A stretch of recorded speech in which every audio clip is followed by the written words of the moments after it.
Assalamualaikum warahmatullahi wabarakatuh. Salam sejahtera untuk kita sekalian.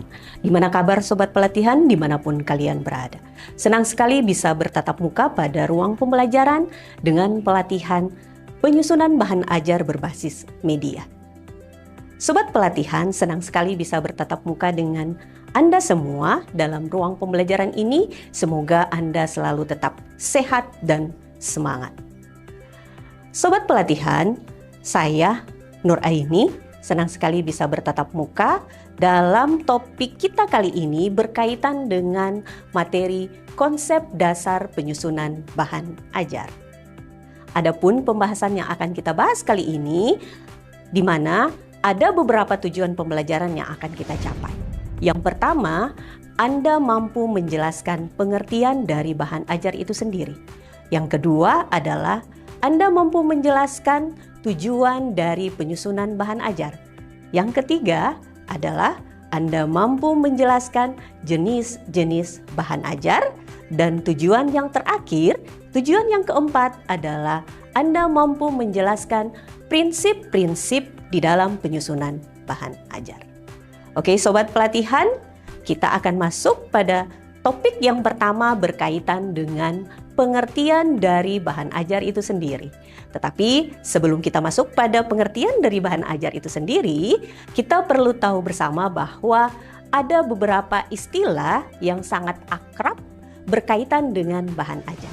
Istilah yang pertama adalah media, di mana media merupakan sebuah alat untuk bisa mengantarkan pesan dari pengirim ke si penerima pesan.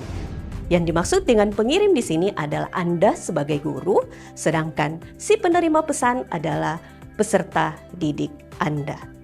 Istilah yang kedua adalah sumber belajar, di mana sumber belajar merupakan salah satu bentuk yang dapat menghasilkan pesan, di mana itu sebagai bahan atau objek pembelajaran.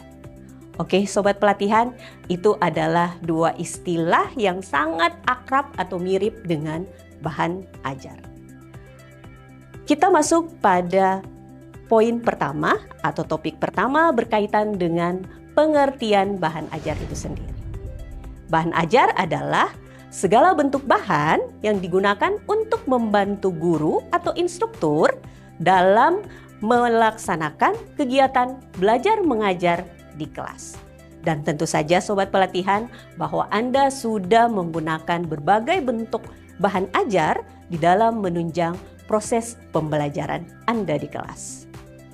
Kita masuk pada poin kedua atau topik kedua berkaitan dengan tujuan penyusunan bahan ajar. Di mana tujuan penyusunan bahan ajar, kita akan menjadikan atau menyajikan bahan ajar sesuai dengan tuntutan dari kurikulum itu sendiri, di mana meskipun sesuai dengan ketentuan dari kurikulum, kita juga harus melihat kebutuhan dari peserta didik itu sendiri. Tujuan penyusunan bahan ajar yang kedua adalah membantu peserta didik dalam memperoleh alternatif bahan ajar di samping buku-buku teks yang susah diperoleh. Tujuan penyusunan yang ketiga adalah memudahkan guru di dalam melaksanakan proses pembelajaran. Baik sobat pelatihan, selanjutnya kita masuk pada topik yang ketiga adalah jenis-jenis bahan ajar. Di mana jenis-jenis bahan ajar itu terdiri dari dua jenis bahan ajar. Yang pertama adalah bahan ajar teks dan yang kedua adalah bahan ajar non-teks. Selanjutnya, sobat pelatihan, kita akan masuk pada bahan ajar teks. Bahan ajar teks terdiri dari berbagai jenis bahan ajar teks yang terdiri dari yang pertama adalah poster, kemudian ada buku, di mana buku adalah kita dapat menyajikan ilmu pengetahuan yang diberikan oleh atau berasal dari buah pikiran dari seorang pengarang. Kemudian yang ketiga adalah handout, di mana handout ini memuat bahan tertulis di mana terdapat informasi yang berkaitan dengan materi yang akan diajarkan oleh guru itu sendiri. Sedangkan yang ketiga adalah word chart, di mana word chart tersebut adalah berisi tentang sebuah bagan atau siklus yang contohnya adalah siklus dari makhluk hidup. Yang keempat adalah leaflet. Leaflet ini hampir sama dengan brosur, tetapi leaflet ini adalah lembaran-lembaran yang diikat tapi tidak dimatikan, yang berisi materi-materi yang akan disajikan oleh guru. Yang kelima adalah foto atau gambar, di mana bahan cetak berupa foto atau gambar yang disajikan, terdapat materi-materi yang akan diberikan oleh guru itu sendiri dalam bentuk foto maupun gambar. Yang keenam adalah diktat atau modul. Modul ini sebuah buku yang disusun atau yang dibuat oleh guru untuk disajikan ke peserta didik agar mereka bisa belajar secara mandiri. Yang kemudian bahan ajar LKPD. LKPD itu adalah lembaran tugas yang diberikan oleh guru supaya peserta didik bisa menyelesaikan tugas-tugas yang diberikan oleh guru itu sendiri. Kemudian ada brosur. Brosur sama seperti leaflet, tetapi di dalam brosur menyajikan materi hanya minimal satu tujuan pembelajaran yang akan disajikan oleh guru itu sendiri. Jadi sobat pelatihan, ini adalah beberapa jenis atau macam bahan ajar teks yang sudah saya jelaskan tadi. Selanjutnya kita masuk pada bahan ajar non-teks. Bahan ajar non-teks terdiri dari beberapa macam. Yang pertama adalah presentasi atau PowerPoint, dan tentu saja guru tidak asing lagi dengan PowerPoint ataupun bahan presentasi. Yang kedua adalah radio atau CD audio. Ini merupakan bahan ajar dengar di mana guru bisa menyajikan materinya lewat CD audio maupun radio. Kemudian ada CD interaktif. CD interaktif ini kita bisa berisi materi-materi berkaitan dengan apa yang disajikan oleh guru. Kemudian ada film atau video. Film atau video, berbagai macam film atau video pembelajaran yang bisa Anda buat di berbagai aplikasi yang banyak tersedia.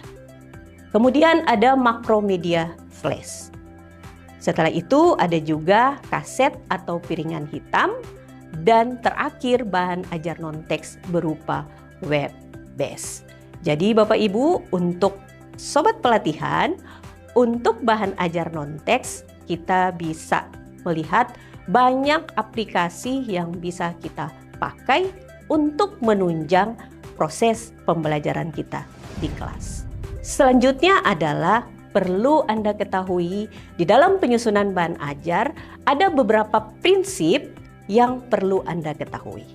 Prinsip yang pertama adalah relevansi atau keterkaitan, di mana bahan ajar yang kita sajikan harus ada keterkaitan atau ada hubungan dengan materi sesuai dengan tuntutan dari tujuan pembelajaran yang akan dicapai.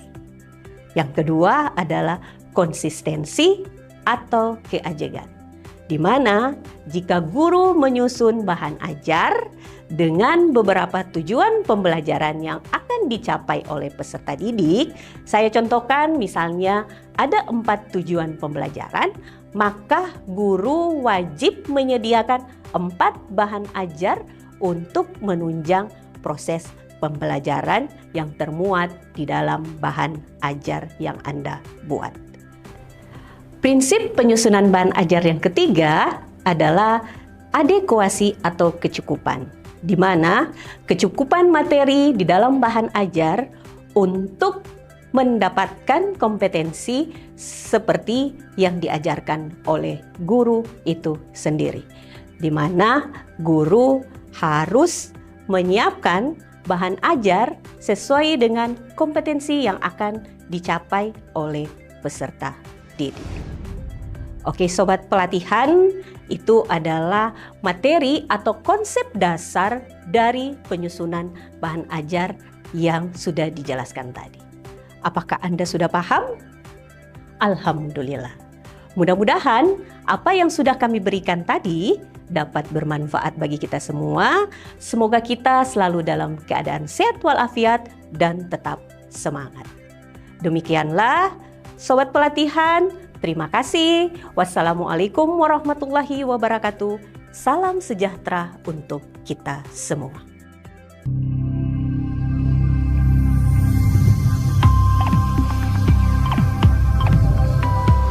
Belajar mandiri, pintar bersama.